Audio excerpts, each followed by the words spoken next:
Is sleep or lack of it as we age a sign of hormone issues? Yes, I mean, very everybody much. seems to complain of Good not question. sleeping. Very much, and in fact, some of the work that I do, I delved into looking further into sleep for everybody. Sleep and appetite are so intricately bound too, and someone that's not sleeping well will have increased appetite with leptin and ghrelin are the two hormones that regulate that.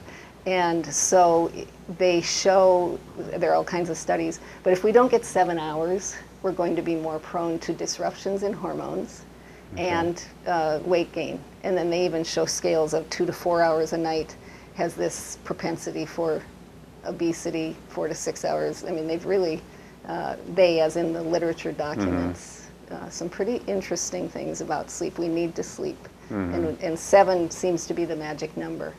Not that everybody hits that, but less than that, even if people think they feel well, the body doesn't quite rejuvenate and recalibrate the way that it needs to. So how does someone get back on track in terms of sleep? Because That's a I good mean, you know, if question. somebody gets up Yeah. early, they're frustrated, they can't sleep, they get mad, they're grumpy throughout the day. I mean, Absolutely. it just And then snowballs. vicious cycle of kind of that wired and tired Right.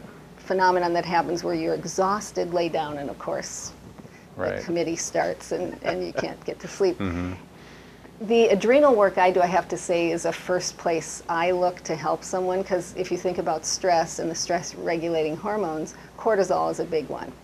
And if cortisol doesn't go down at night, it's supposed to be minimal by midnight, then melatonin will not be secreted.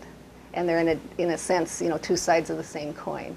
And so that's just one very direct place we look, and we have to get that cortisol down at night. It's supposed to be very robust in the morning, and then that curve falls for the rest of the day.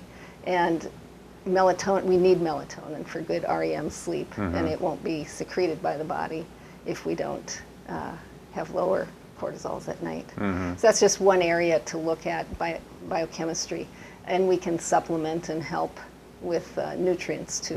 That's what I was going to say. Melatonin as a supplement's been pretty popular over the past couple decades. Is that something that you recommend? Or? It is. I don't do any blanket recommendations for hormones. I think they're all very powerful and they all have interactions with all the other hormones.